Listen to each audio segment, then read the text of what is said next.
Čau, čau, čau, já vás vítám u dalšího videa. Dneska je sice čtvrtek, ale jak jsem vám říkal v úterý, dneska nebudeme mít stream a místo toho jsem pro vás připravil tohle video. Dneska se chci s váma bavit o Etheru na LSD. Zní to zvláštně, LSD je zkratka, není to ta droga, kterou si myslíte.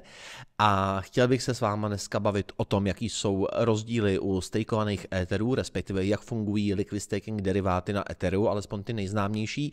A na závěr tohoto videa bych se s váma chtěl podělit o svoji strategii, jakým způsobem zhodnocuju na kryptopoměry velmi bezpečně svůj Ether víc než 50% ročně a proč předpokládám, že v následujícím měsíci bude ta ziskovost daleko vyšší. Jdeme na to.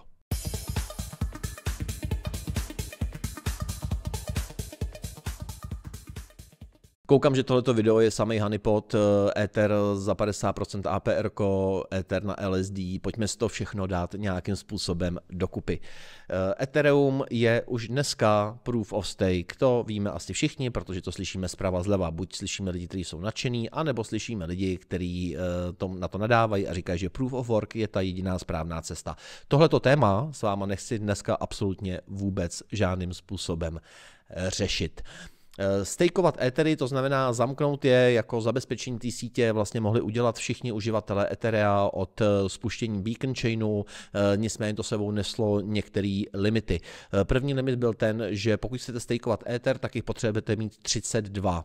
Ether je dneska poměrně levnej, dejme tomu $1700, ale furt jako 32x $1700 není úplně málo a samozřejmě to není pro každýho. Takže do Beacon Chainu zamykali, aspoň podle mýho názoru, svoje Ethery lidi, kteří je kupovali někde výrazně níž a zavírala je tam taková ta jako core Ethereum komunita. Proč? Protože jsme vlastně nikdy nevěděli, kdy ty Ethery půjdou vybrat. Ethery půjdou vybrat až po Shanghai upgradeu, o tom už jsme se tady společně bavili, dám vám sem odkaz na video, pokud to tam nezapomenu potom na YouTubeku dodat.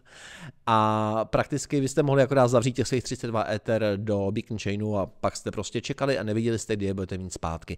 Tohle to je chvíle, která vlastně dává důvod LSD, tedy liquid staking derivátům. Vy to znáte to z Níru, znáte to z Polky, znáte to z Kosmosu. Staking deriváty jsou dneska strašně oblíbený. Proč?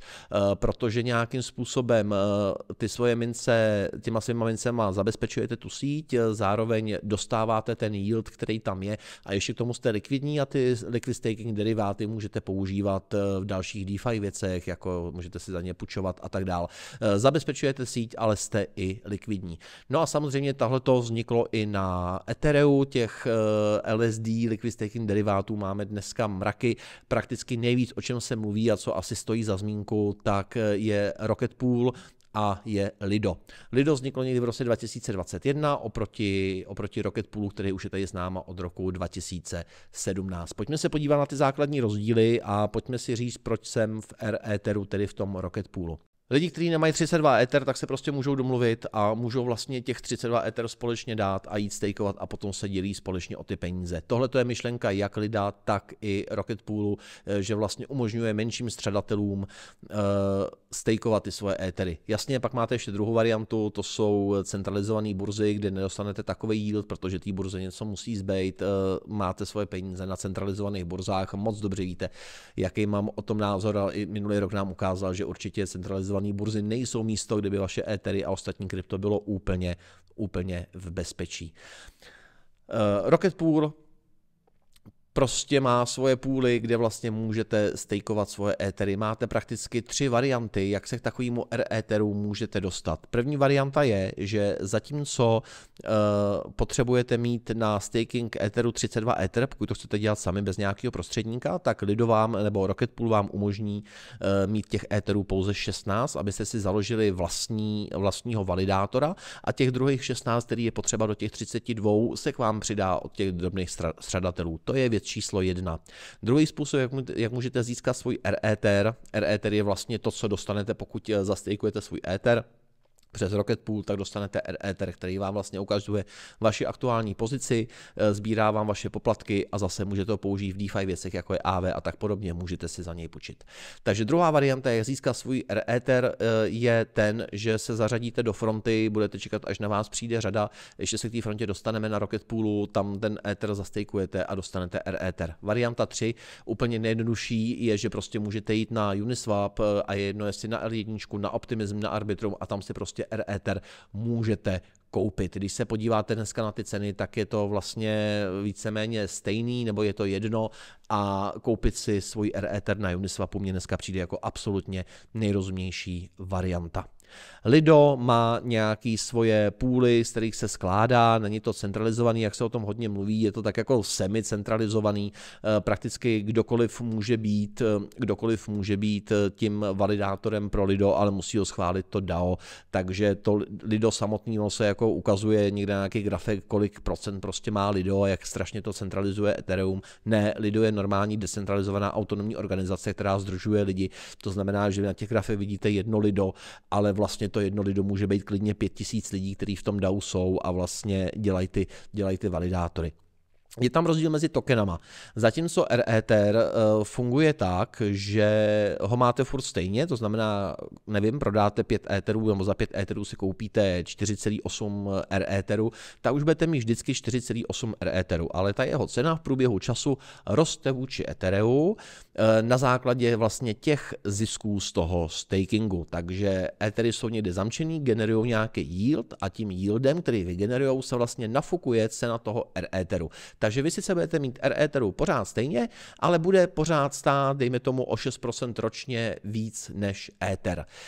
U Lida je to trošku něco jiného, tam prakticky Lida nemáte stejně, ale množí se vám Lido tím, jakým způsobem jste dostáváte yield na tom Etheru, takže vy zavřete 5 Etherů, dostanete za to 4,8 nebo 5 klidně prostě těch ST Etherů od Lida a když se na to podíváte za pár let, tak to nebudete mít 5 ST Etherů, ale budete jich mít víc a vlastně jste schopni je prodat za víc Etherů. Tohle je zásadní rozdíl mezi Rocket Poolem a mezi lidem. Mně se samozřejmě varianta toho Rocket Pool, že to máte furt jako stejně a roste vám toho cena, přijde daleko rozumnější, i proto je tohleto důvod, proč jsem si vybral radši Ether a svoje Ethery držím, nebo poměrně významnou část svých Etherů držím v Etheru. Ještě jsem mluvil o té frontě, jak to funguje. Rocket Pool má nějakou frontu depozitní, tuším, že je na 5000 Ether a vlastně lidi tam hážou ty Ethery stojí v té frontě a jak se s nima pracuje. Ve chvíli přijde nějaký validátor, který má jenom těch 16 Etherů, nemá těch 32 a založí si ten svůj validační uzel se 16 Etherama, tak těch zbylých 16 se vlastně doplní k němu od těch střadatelů. Mluví se o tom, že po Šangaji by snad Rocket Pool měl snížit na 8 Ether minimum pro vlastní validační uzel a pak byste dali vy svých 8 Etherů a vlastně těch zbylých do 32 by se doplnilo od ostatních uživatelů, tím pádem ta fronta by se o hodně rychleji, tak zhruba 2krát rychleji by se vyprazňovala. I když tam ty Ethery stojí a jsou zaparkovaný, tak jsou vůči nim tisknutí Ethery.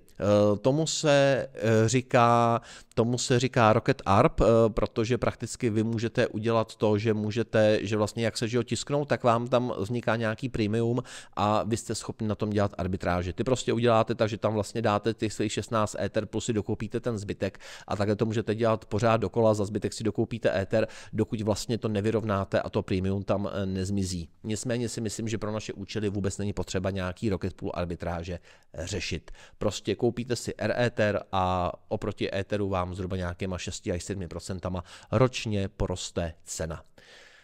Tak, to jsme si řekli staking deriváty, řekli jsme si, jaký je mezi nimi rozdíl, proč se mně líbí víc Rocket Pool než Lido. Samozřejmě staking derivátů je dneska Hafo, Frax má svůj staking derivát a tak dál. Roztrhnul se s tím pytel. Proč se s tím roztrhnul pytel teď? Protože se dá předpokládat, že jakmile proběhne Shanghai upgrade, který vlastně umožní vybírání z toho stakingového poolu, tak se samozřejmě očekává, že se dorovnají nějaký ty případný depegy těch liquid staking derivátů a samozřejmě, že lidi, kteří budou vědět, že když to tam vloží, tak to můžou víceméně prakticky okamžitě vybrat, tak by se měli do toho stakingu navážet víc a víc. Proto teď, když se podíváte všude po Twitteru, tak se všude prostě mluví o liquid staking derivátech pro Ethereum. Tak, pojďme k té mý strategii. Jakým způsobem já množím svůj Ether víc než 50% ročně. Je to hrozně jednoduchý, máte dneska mraky variant, máte velodrom a tak dále. Nicméně samozřejmě jsou to Ethery, pokud jich nemáte úplně málo, chcete jich zavřít víc, tak je potřeba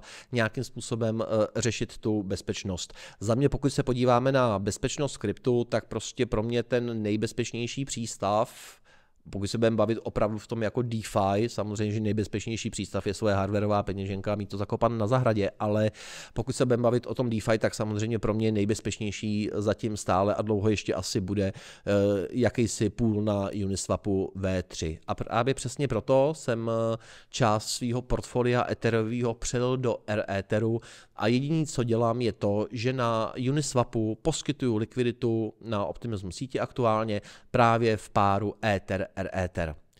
Jste závislí na volume, který tam teď moc není, prakticky to funguje tak, že tu transakci, nebo ty peníze z těch transakcí, ty fíčka vám dělá bot, který to tam jednou za čas přijde z L1 zarbitrovat. Nicméně ve chvíli, kdy se zase opravdu spustí ten Shanghai, budou moc lidi vybírat, tak já očekávám, že se budou dít právě větší arbitráže mezi Etherem a stakeovaným Etherem nebo tím Etherem a čekal bych tam možná trošku větší volume. Nicméně, pokud by to zůstalo na současných hodnotách a furt by mi prakticky bezztrátový pool Ether dělal přes 50% ročně, tak jsem vlastně spokojený. Dneska zamknete 9 Etherů a za rok si jich 9,5 vyberete, 4,5 vyberete, 5, nevím, a je vymalováno.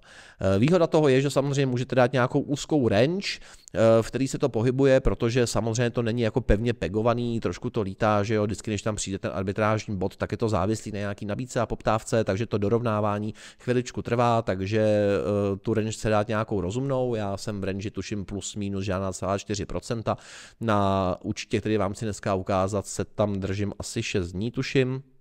A jestli tak rozbalím, než vám to ukážu, 9 dní, jsem tam 9 dní v tom půlu, prakticky jsem na té range plus minus 4%, ještě nevyběh nikdy z range ven. No a sbírám poplatky. To samé můžete udělat, že uděláte půl Ether, dáte to někam na velodrom, nevím, tam dneska bude nějaký třeba 10-12%, dostáváte ty odměny, ale ve velu, v nějakém reward tokenu.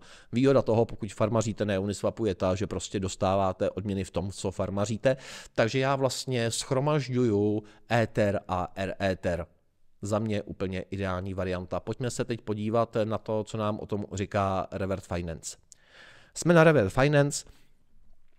Vidíte, mám tam něco lehce pod 9 Etherů, něco takového to bude, takže vidíte, tady máte aktuální hodnotu půlu $15 200. Total PNL, od kterého tohleto Total PNL nás úplně moc nezajímá, protože, nebo není úplně odpovídající, protože se do něj započítává i nějaký ten případný propad cen, který vlastně my jako úplně řešit nemusíme. Pokud poroste kontinuálně Ether proti Etheru těma 6%, tak vlastně, když budete mít půl s těma dvouma věcma 50/50, tak vaše IL roční je 3%. Takže jestli 56% uděláte na Uniswapu, je potřeba od toho odečíst ty 3%, protože jednou za čas budete muset ten range změnit, protože ten Ether proti tomu Etheru pořád roste. Nicméně ten vám udělá 3% IL, pokud máte 56% APR na tom půlu, tak vlastně 53% je vaše ziskovost a to si myslím, že na takovouhle bezpečnou variantu, že vám nehrozí nějaký vysoký IL, ten kontrakt je prakticky bezpečný, je za mě hrozně fajn. Jdem zpátky do prohlížeče. Takže co tady vidíme, já jsem měl něco vyklejmováno, něco jsem zkoušel chvilku i compoundit a teď jsem se rozhodl, že prostě budu tam držet ty fíčka nazbíraný, nebudu je vybírat. Vidíme, že teda 9 dní 9 dní jsem v tomhletom půlu, za těch 9 dní se mi navrátilo 1,3% z mý investice, což je fajn. Ztráta $8, to je přesně na tom jako cenovém pohybu, tohle vůbec nemusíme řešit a APR po odečtení gasu 55,45%. Tady vidíme přesně nějakou tu range, v který jsem, to znamená od 1,06 Etheru do 1,07 a tady vidíte, že za těch 9 dní teda bylo celkový fíčka $205, zase bavíme se v dolarové hodnotě k aktuální ceně Etheru, takže to nás asi úplně nebude zajímat a až to budeme chtít jednou za rok prodávat těch 4,5 nebo 5 vyfarmařených Etherů tady odsaď, pokud by se nic nezměnilo, tak nás bude asi zajímat prostě počet Etherů, který máme. Takže vidíme, že celkově jsem na fíčkách za těch 9 dní vyfarmařil žádná celá 0,6 Etheru a žádná celá 0,51 Etheru, takže ono to bude zhruba, nevím, žádná celá 0,55 Etheru, takže dejme tomu žádná celá 12 Etheru za 9 dní, to mi přijde celkem fajn. Vidíte, jsem něco vyklajmoval. Tohle to jsou teďka věci, které mi tam teďka vlastně jako visí na climb. A tady vidíte jako aktuální, jak je to rozložený. Já jsem tam šel s 3,5 Etherama a 4,7 Etherama, něco jsem potom ještě dosejpal. Tady samozřejmě teď je nějaký IL, který vás prostě nemusí řešit, protože ten bot to vždycky prostě dorovná, takže vidíte, že jsem prakticky jakoby přišel v IL-ku o 2,4 Etheru, ale dostal jsem 2,6 Etheru, takže tam je to prostě pořád jste prakticky na nule a myslím si, že je to celkem fajn. Takže tohle je moje strategie s Etherama, postupně tam doplňuju, kdyby to takhle fungovalo, pro bych z toho za rok tahal 4-5 Etherů, tak tohle to budou vlastně ty první Ethery, který jako budu chtít někde v nějaký pokračující fázi bull marketu prodávat, bude to fajn, prodáte to, budete z toho nějaký kačky a vlastně si jako neponížíte tu svoji reálnou pozici, s kterou jste tam šli a kterou máte někde zaevidovanou na CoinGecku nebo na CoinMarketCapu nebo kdekoliv. A za mě, jako jestli chodit do nějakých jako farem Ether vůči nějakému shitu a budete se modlit, že ten shit token vám prostě jako vystřelí, abyste si namnožili Ethery, budete žít v tomhletom, v té hrozbě toho ILK, nebo s tím budete dělat jiné věci, budete to někam jako nesmyslně na 3 roky zamykat a podobný strandy, tak tohle to máte vyřešen za chvíli, za minutu máte na Uniswapu nakoupený Ether, za další minutu to máte vložený do půlu a vlastně to maká za vás. Já chápu, že pro degeny z DeFi není 50% jako žádná hitparáda, nicméně přesně bavíme se o 50%, ale při vlastně jako ještě současné dolarové hodnotě, takže dneska 4 Ethery je sice poměrně dost peněz, ale kdyby byl Ether někde jako jinde, každý z vás si to někde vymodelujte, kde ho chcete mít v bull marketu a připravte si, že tak dostanete zadarmo prostě 4 nebo 5 Etherů z těch 9 vložených tady, tak už to jsou samozřejmě potom jako příjemný čísla. Navíc je to prostě dlouhodobě udržitelný, což je vlastně krása farmaření na V3, že je to dlouhodobě udržitelný. Dokud tam budou chodit lidi a budou poplatky, tak vy prostě máte. Nikdo vám nedampuje nějaký reward token, nehází vám to na hlavu. Tohle to je vlastně pro mě přesná definice toho, jak může vypadat dlouhodobá strategie s nějakým tokenem, kterýho si jako vážíte, který chcete mít a úplně s ním nechcete riskovat, tak tohle to je za mě jedna z těch nejideálnějších cest. Nicméně, přátelé, vaše Ethery, vaše prachy, takže vy si s tím naložte sami, jak uznáte za vhodný, protože tohle nebyla žádná finanční rada. Přátelé, mějte se krásně, v neděli se uslyšíme večer na kolu, protože to už budu doma. Do té doby na sebe buďte hodný. Čau.